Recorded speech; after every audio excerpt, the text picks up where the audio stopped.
Folks, hello and welcome to Tavern Chat. I am your host, Eric Tenkar, your bartender in the OSR. And today, I figured we'd touch upon Megadungeons. That's why I have the Halls of Arden Vul up on the screen. It is one of the more recent Megadungeons. It clocks in at 1,120 pages. I think 10 huge levels, ungodly number of sub levels, thousands of encounters, or at least encounter areas. Um, and it's the deal of the day until tomorrow morning. Normally it's 109 PDF. I think it's like 43 and change or something like that until 11 a.m. Eastern, April 12th. I think that sounds right. So when we talk about Mega Dungeons, like when I was first gaming, my early years of gaming, right, the 80s, 90s, I thought of Temple of Elemental Evil, which took you from level 1 to 7 or 8, as a mega dungeon. And I've had those arguments now with my gaming community. And they're like, oh, Temple of Elemental Evil, that's not a mega dungeon. You can complete that. Therefore, it's not a mega dungeon. You can explore the whole thing. It's not a mega dungeon. So the definition to many of what constitutes a mega dungeon is a dungeon that can't be completed, right? So I guess Undermountain from the 2E era would be a mega dungeon. Maybe Dragon Mountain, but definitely Undermountain. I mean, that was insanely large.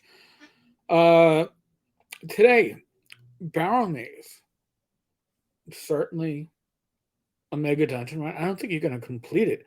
But do you really need to be able to say you're going to complete it or not complete it to make it a mega dungeon? Rapanathuk, definitely a mega dungeon.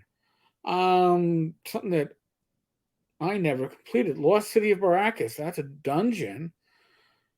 But it also probably covers the meat of your campaign. So here's some. I want to ask a general question. I mean, is a mega dungeon a destination? Like, if your players are going to be exploring, and then they like, oh, we hear about this dungeon. Oh, it's a huge ass dungeon. It's the Castle of the Mad Archmage, another one, right?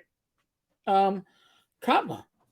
Are these things going to be finished, or are these things that you can start your characters and make it a campaign, right? And to me, a mega dungeon. This is my not a definition, but it's how I kind of see them. A mega dungeon can be a campaign unto itself. So, in that definition, the way I look at it, I can run a whole campaign using T1 to 4, right? Temple of Elemental Evil. Start at the moat house, move on, self-contained, and the dungeon will support play until when most of my campaigns usually died, ceased, whatever, ran out of gas, which is shortly before name level, usually around 7 or 8. Same thing for Lost City of Baracus. These are, in a way, self contained campaigns. They're certainly not sandboxes the way we would think of a sandbox today, but these are certainly, um, you don't have to leave it to finish your campaign. You can play it out for, I don't know, 2 dozen, 3 dozen sessions, maybe before it comes to a completion. Now, certainly, Rapanathuk, I don't think you can ever reasonably expect to complete that. And I don't know if a true mega dungeon is meant to be completed for numerous reasons. One of which is the pure size, right? You can't map every corner. You can't find every issue. You can't find every uh, encounter. But not only that, do you want to? Okay, I think the reason why things like the Lost City Baracus and Temple of Elemental Evil work as self-contained campaigns is there is a beginning and there's an end. And once the goal is accomplished, you can wrap up the campaign or move on to something different, and your players will feel like they accomplished something. I've always felt that, and dare I say, traditional mega dungeons, including the Halls of Art and Vul, are never going to necessarily be completed. Right? You're not going to meet the end game. The end game is kind of like when your players go, "Okay, we've had enough of this. Now it's time to explore somewhere else," and that happens. Okay, Dormamount. Dormamount is kind of in between Baracus and Rapinathic, right? In size and in scope. So could it be finished? I think so. I think Dormamount could be. Does that mean that it is not a mega dungeon? I don't know. Again, for me, a mega dungeon is something you can go back to for multiple sessions, and it can be the campaign self-contained. I don't know.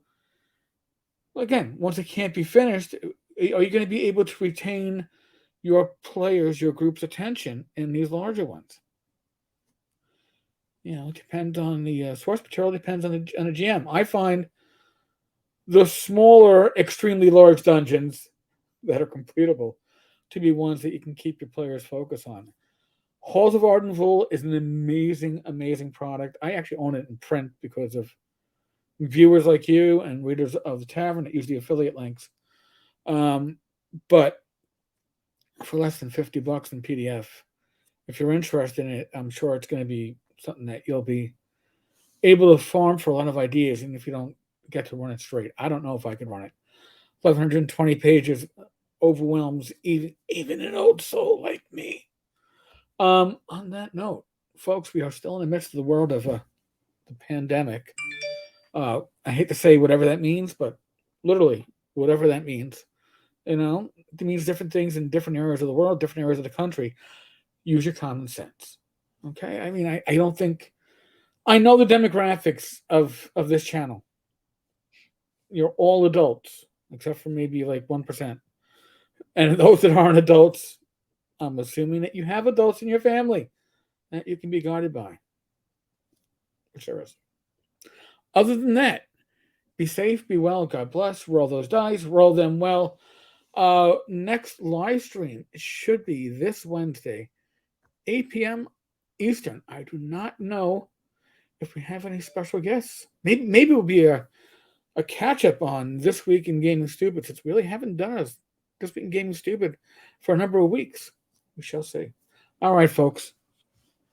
On that note, I'm out of here. Later. Oh, I'll put a link to Halls of Ardenvul. I'll pin a comment up for you.